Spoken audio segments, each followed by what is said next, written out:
여러분 안녕하십니까. 오늘은 9켤레 구두로 남은 사내, 윤은길 소설가 저번 영상이랑 똑같이 그 사람이죠. 저번에는요 윤은길의 장마라는 1950년대 전후 소설을 알아봤는데, 이번에는 1970년대 산업화를 배경으로 한 소설을 같이 알아보겠습니다. 네, 원래는 이거 벌써 해제랑 설명까지 다 끝냈거든요. 근데 마이크를 연결을 안 했더라고요. 다시 찍고 있는 겁니다. 그래서 자, 해제입니다. 이 작품은 1970년대 산업화의 그늘에 감추어진 사람들의 삶을 연민의 눈으로, 연민이 뭐였어요? 좀 불쌍하게 여기는 거죠. 가엾게 여기고 그 눈으로 그려낸 중편 소설입니다. 얘도 좀 깁니다. 그 다음에 권씨라는 인물을 통해, 이게 우리의 주인공입니다. 이 소설의 주인공 권씨라는 인물을 통해 대학은 나왔지만 산업화의 대열에서 소외되어 살아가는 사람들의 이야기를 다루고 있다고 합니다. 그러니까 이 사람이요, 대학까지 나오고, 그때 당시 대학 나온 사람이 매우 귀했거든요. 지금이야 발에 채이는 게 대졸자지만, 하지만 이때는 매우 귀했어요. 그러면 뭐야? 잘 나갈 수밖에 없는데 몰락해버립니다. 왜? 그 광주 대단지 사건이라고 있는데요. 그거는 이 부분에서는 안 나오지만 이 소설을 아마 내신으로 하게 될 거면 학교에서 그 이야기를 꼭 다룰 거예요. 광주 대단지 사건. 그러니까 일종의 부동산 사기예요. 부동산 사기를 당한 거죠. 그래서 몰락해버려요. 가진 돈을 다 잃어버립니다. 자, 봅시다. 갈래? 중편소설. 길어요. 세태소설. 그 당시 시대를 사실적으로 그려냈으니까요. 1970년대 산업화가 배경이고요. 성남, 그러니까 부천하고 똑같이 1기 신도시예요. 부천, 일산, 성남 해가지고 그때 막 이제 개발이 되고 있는 그쪽입니다. 시점은 1인칭 관찰자 시점이고요. 주제, 소외된 변두리 인생의 고달픈 삶과 안타까운 자존심을 이야기를 하고 있는 겁니다. 자, 변두리 인생이 누굴까요? 그렇죠. 권씨입니다. 권씨. 자, 그 다음에 특징으로는요, 과거와 현재를 적절히 교차시켰다. 역순행적 구성이다. 상징적인 소재, 구두를 상징적인 소재라고 얘기했는데, 왜? 구두를 통해 인물의 내면 심리를 표현했대요. 그러면 뭐다? 행동을 통해서 내면 심리를 묘사했다? 간접 제시했다는 소리죠. 애초에 지금 1인칭 관찰자라는 거는요, 또 나라는 사람이 나오는데요. 나가 여기서는 오씨입니다. 오씨. 얘가 서술자예요. 권씨가 주인공, 그거를 바라보는 오씨가 서술자예요. 그리고 오씨는 권씨의 심리를 제대로 파악할 수 없어요. 뭘 보고 파악해요? 구두 보고 파악합니다. 권씨가 자존심이 뒤지게 높아요. 나 대학 나온 사람이라는 걸 엄청 자부심으로 느끼거든요. 대학을 나왔기 때문에 항상 뭐예요? 구두를 신고 다닙니다. 하지만 쥐뿔도 없죠.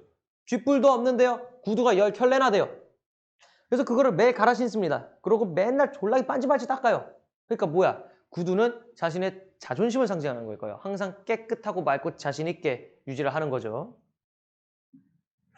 자, 간단하게 그걸 알아보겠습니다. 그 밑에도 이제 발단전개 위기절정 결말이라고 다 있죠? 한번 볼까요? 자, 나는 고생 끝에 빚을 얻어. 그러니까 여기서는 이제 오씨입니다. 오씨. 내 집 마련하고 빚을 줄여보기 위해 전세를 놓습니다. 월세든 전세든. 그런 문간방에 권씨가 임신한 아내와 두 아이를 데리고 세를 들여옵니다. 그러니까 이제 권씨가 이제 우리 집에 전세로 들어와요. 권씨는 구두 10켤레를 윤희랑에 닦아 신고 다닌다. 그러나 어느 날 술에 취한 권씨는 나에게 자신이 광주 철거민 입주권을 사고 집도 지었으나 도시 빈민 소요 사건에 휩쓸려 주동자로 지목되어 전과자가 되었다는 사연을 털어놓습니다. 그러니까 이제 아까 내가 얘기했죠. 그 광주 대단지 사건. 그래서 거기서 시위에 주동자로 지목돼가지고 왔다 가요. 감옥에 왔다 갑니다. 그래서 전과자가 돼버립니다.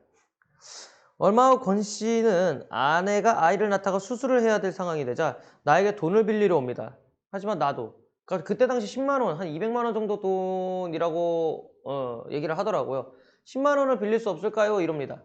그러니까 나도 뭐야, 나는 초등학교 교사였거든요.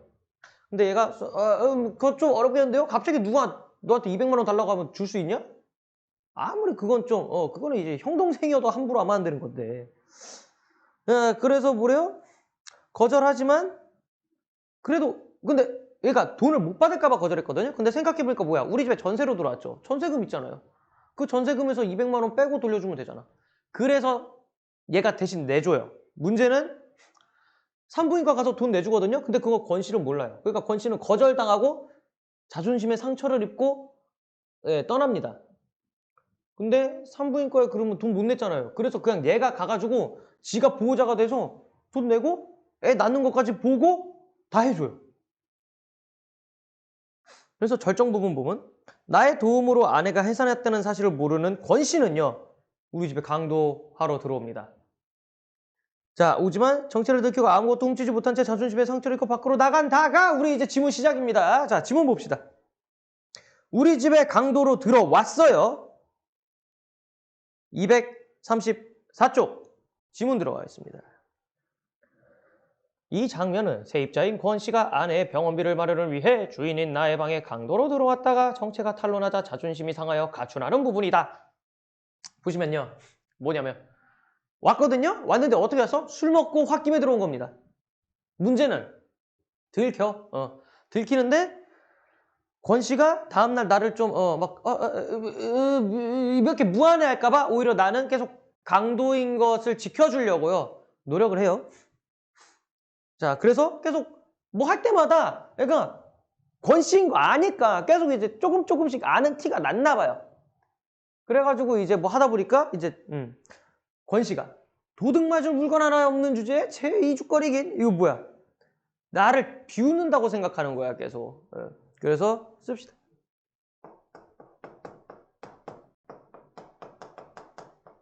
나가오시겠죠? 이건 권 씨고요.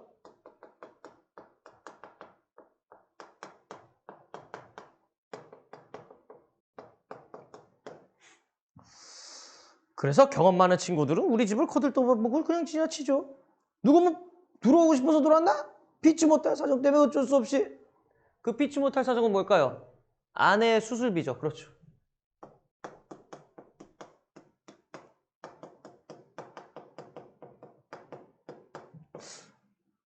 아내의 수술비입니다. 때문에 어쩔 수 없이 나는 강도를 안심시켜 편안한 마음으로 돌아가게 만들 절호의 기회라고 판단했다. 그 피치 못할 사정이란 게 되게 그렇습니다. 가령 식구 중에 누군가가 몹시 아프다던가 빚에 물려서 그 순간 강도의 눈이 의심의 빛으로 가득 찼다. 왜? 뭐 이 새끼 어떻게 알지? 이렇게 하는 거지. 들켰나? 싶은 거죠. 자, 씁시다 여기서. 나가. 예. 아이고, 이거 무서. 강도의 정체를.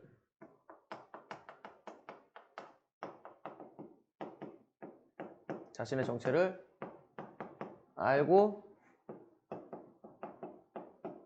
있으리라는 생각. 주로 가득 찼다. 붕괴한 나머지 이가 딱딱 마주칠 정도로 떨면서 그는 대청마루를 향해 나갔다. 내 옆을 지나쳐갈 때 그의 몸에서는 역겨울 만큼 술 냄새가 확 풍겼다. 그가 허둥지둥 끌어안고 나가는 건 틀림없이 갈기갈기 찢어진 한 줌의 자존심일 것이다. 그러니까 뭐야? 이미 들켜다보다 하고 이제 그냥 나가는 거예요. 지읒됐다 이러면서 이제 됐다 이러고 이제 나가는 거예요. 그래서 뭐야 지금 나를 애당초 의도했던 바와는 달리 롯되게 만들었다. 그러니까 뭐야? 원래 의도는 뭐예요? 권 씨가 마음을 편하게 먹고 그냥 자연스럽게 나가게 그냥 다음날 보고 안녕하세요 안녕하세요 인사하게 그러려고 했거든요. 그래서 여기 쓰세요. 원래 의도했던 거는 강도를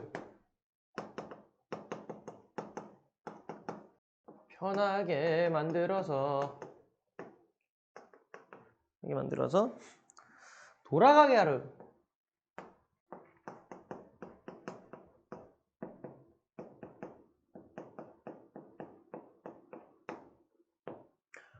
원래는 그냥 가게 하려고 했는데 어머나 세상에 얘가 자존심에 상처를 입어버렸습니다. 참고로 권 씨가 어떤 사람이면요 자존심 빼면 시체예요. 자존심에 미친 사람입니다. 자미새예요. 으짜. 그래서 그 내 방법이 결국 그를 편안케 하긴커녕 외려 더 낭패케 만들었음을 깨닫고 나는 그의 등을 향해 말했다. 쓰세요. 권 씨의 자존심을 상하겠습니다.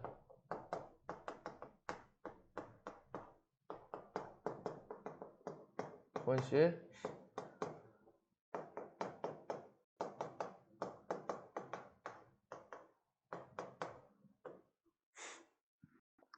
상하게.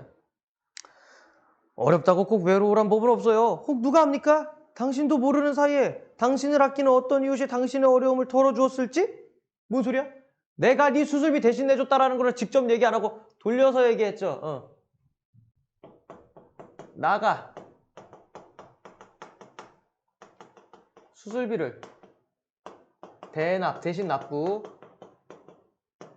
대납해 주었음을 우회적으로 얘기한 겁니다.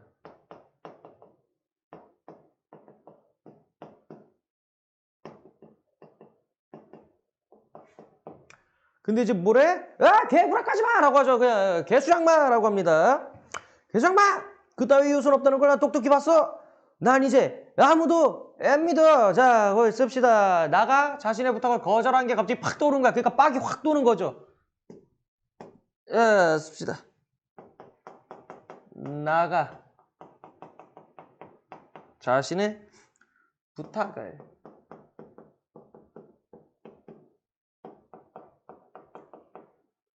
거절한 것을 떠올리며 더럽게 길어. 떠올리며 한 말. 그 다음에 의지할 데 없는 현실에 대한 깊은 좌절감. 이거 안 나온다 야. 잠깐만요. 나와라.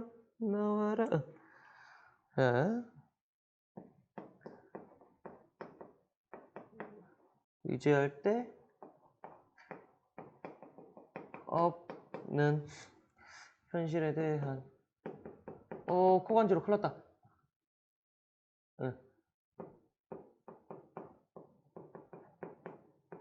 대한 깊은 좌절감의 표현.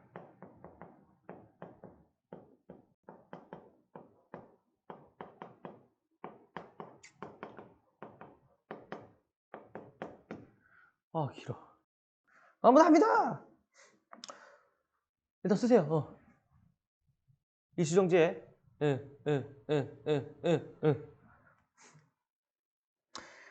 그는 현관에 벗어놓은 구두를 신고 있었다. 그 구두를 보기 위해 전등을 켜고 싶은 충동이 풀었는데 이렇으나 나는 꾹 눌러 참았다. 왜? 그 구두의 상태가 곧 권 씨의 심리 상태니까요. 현관문을 열고 마당으로 내려선 다음 부주의하게도 그는 식칼을 들고 왔던 자기 본분을 망각하고 엉겹거려 문간방으로 들어가려 했다. 그러니까 권 씨가 1층에 집 살고요. 나가 이제 2층 집에 사는 거거든요. 1층에 이렇게 있고 이렇게 계단이 있겠죠. 뭐 이런 집일 거야. 그래서 여기가 우리 집인데 여기서 이제 이렇게 터물터물 내려와가지고 어디로 간 거야? 지 집으로 들어가려고 한 겁니다. 식칼 들고 우리 집에 지금 강도로 왔으면서 지네 집으로 들어가려고 한 거야. 그건 뭐가 돼? 나 권씨요 이렇게 얘기하는 꼴이 되잖아. 그래서 그의 실수를 지적하는 일은 훗날 나로서는 부득이한 조치였다. 이건 나중에 지가 얘기한 거예요. 그 실수를 지적을 해버려요. 그래서 뭐래? 여기 이거 써야죠. 이거 그냥 내가 설명한 겁니다. 자기 본분을 망각하고 강도잖아요. 지금 권씨가 아니라 강도인데 권씨처럼 그냥 자연스럽게 지네 집으로 가고 있는 거야. 근데 거기서 뭐라 해? 대문은 저쪽입니다. 레전드. 야 참네. 야 아주 그냥 이 정도면은 바보가 아닌 이상 눈치 까지 않겠냐? 나 알고 있구나. 나 권씨인 거 알구나. 왜? 어느 도둑한테 저렇게 친절하게 나가라고 하냐. 자, 밑줄 치세요. 막타 쳤어요. 오씨. 막타 쳤어요. 대문은 저쪽입니다. 원래 뭐였어요? 이게 그러니까 나는 권씨의 자존심을 지켜주려고 한 말이에요.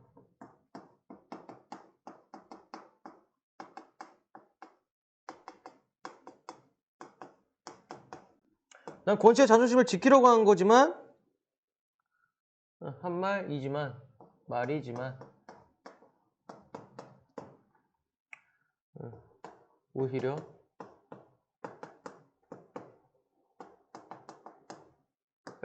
뾱뾱 권 씨의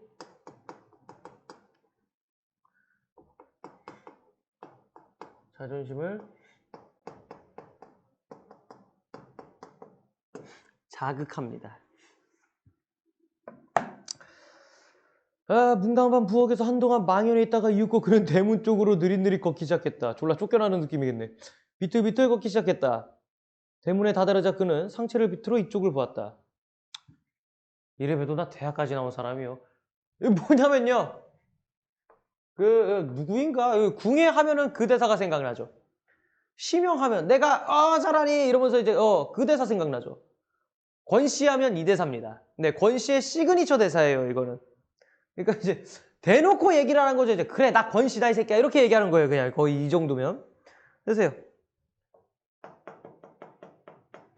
자신의 정체가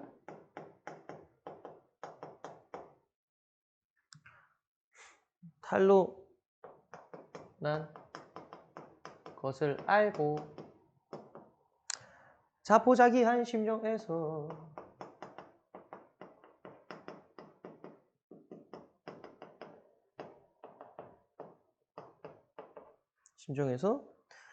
마지막 자존심을 내세우고 있어.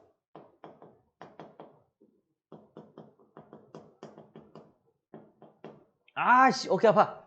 내세우고 있어.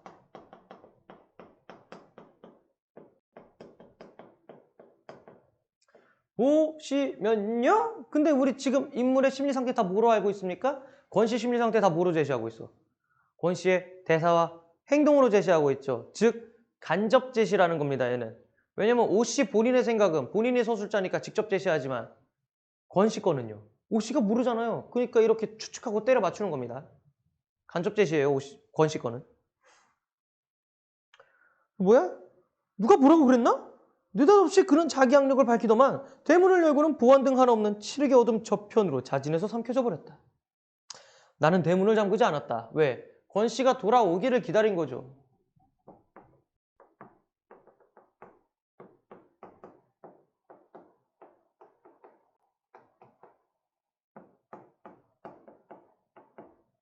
권 씨가 돌아오기만을 기다립니다.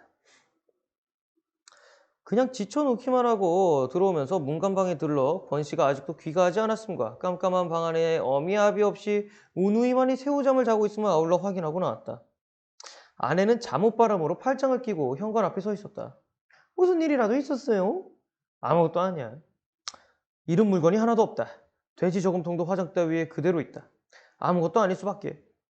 다시 잠이 들기 전에 나는 아내에게 수술 보증금을 대납해준 사실을 비로소 이야기했다. 한참 말이 없다가 아내는 벽 쪽으로 슬그머니 돌아누웠다. 떼일 염려는 없어. 전세돈이 있으니까. 무슨 일이 있었군요. 아내가 다시 이쪽으로 돌아누웠다.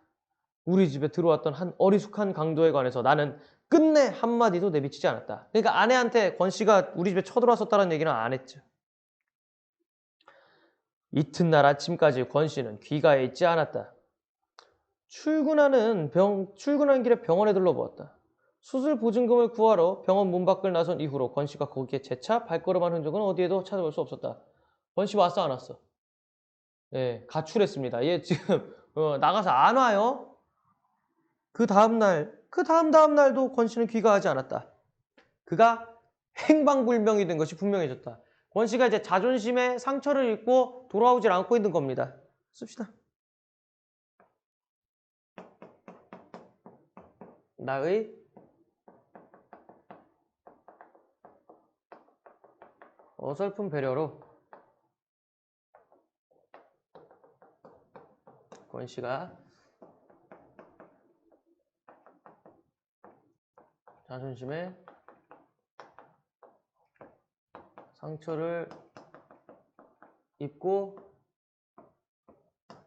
돌아오지 않음. 밑에 글씨 쓰는 게 너무 어려워.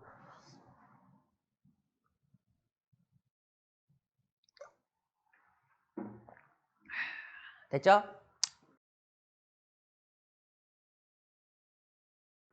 넘어간다.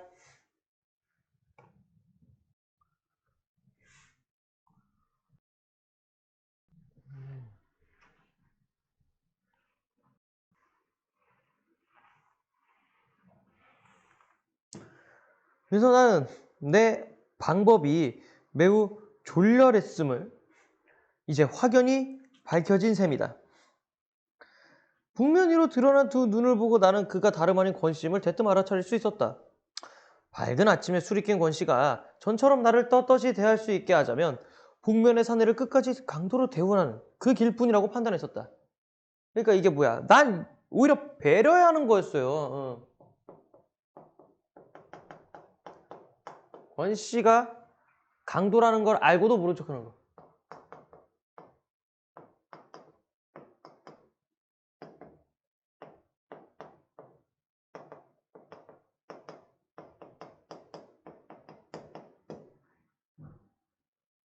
그래서 아무 일도 없었던 듯이 병원에 찾아가서 죽지 않은 아내와 새로 얻은 세 번째 아이를 만날 수 있게 되기를 기대했던 것이다. 현관에서 그의 구두를 확인해보지 않은 것이 뒤늦게 후회되었다. 왜? 구두 이 권씨. 응. 그래서 구두를 통해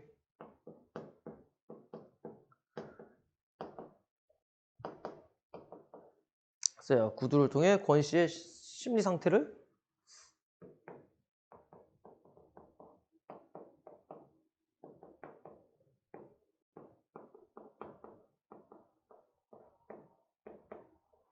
이제 심리 상태를 짐작할 수 있기 때문에.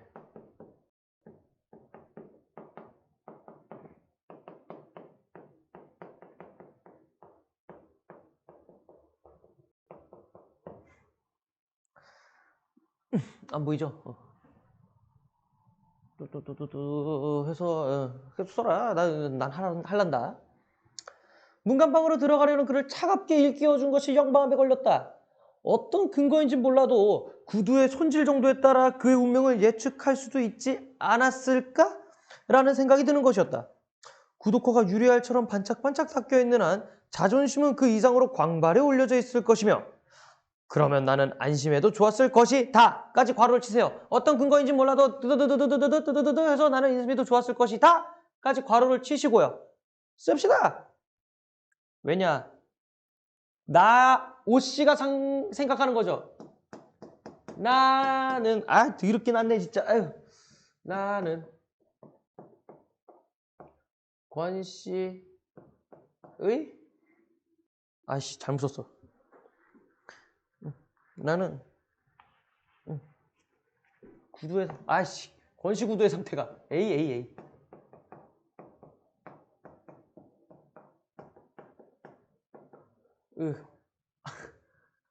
얘들아 미안하다. 위에다 쓸게.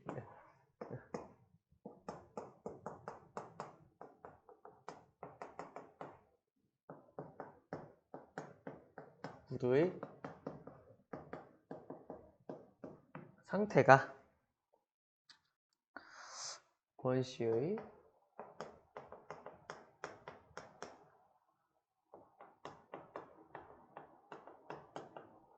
자존심이라고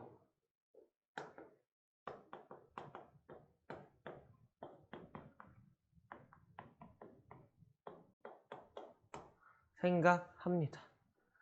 아유. 그때 그가 만약 마지막이란 걸 염두에 두고 있었다면 새끼들이 자는 방으로 들어가는 길을 가로막은 그것이 그에게는 대체 무엇으로 느껴졌을 것인가? 라고 하면서 우리 지문은 끝입니다. 원래는 뒤에 더 있어요. 뒤에 뭐 해봤자 한 두 문단밖에 더 없습니다. 그래서 결국에는요. 안 돌아온 상태로 끝이 나요. 안 돌아온 상태로 끝이 나는데 이 9켤레 구두 다음에 뭐야? 직선과 곡선이라는 소설이 있습니다. 또 역시 윤은길 씨인데요. 여기서도 주인공이 나랑 오씨랑 권씨입니다. 근데 거기서는요. 전지적 작가 시점으로 바뀌어서 오씨, 권씨 이렇게 나와요. 9켤레 구두로 남은 산의 다음 회차 속편이 직선과 곡선입니다. 권씨 결국 돌아옵니다. 권씨 결국 돌아와서 오씨랑 같이 잘 지내요? 근데 거기서 이제 어떻게 되냐면 권씨가 돈미세가 돼버려요. 돈에 미친 사람이 돼서 어떤 회장님 차에 교통사고를 당하거든요. 근데 그걸 가지고 신고도 안 하고 이제 아무것도 안 해. 교통사고 당했는데 왜? 그 회장이 야, 너 그거 신고 안 하면 우리 회사 취직시켜줄게 하면서 돈에 미쳐서 취직, 야 일자리를 준대잖아요. 그러니까 그냥 그렇게 합니다. 근데 이제 그거를 하면서 이제 자존심을 다 팔아버리는, 그러니까 예전의 권 씨가 아니게 된 거죠. 어쨌든 그렇게 변해버려요, 권 씨가 나중에는. 으아, 오늘은 여기까지고요. 야, 밑에 문제 꼭 다 풀어보시고 질문하시고 우리는 수업 때 뵙겠습니다. 수고하셨습니다.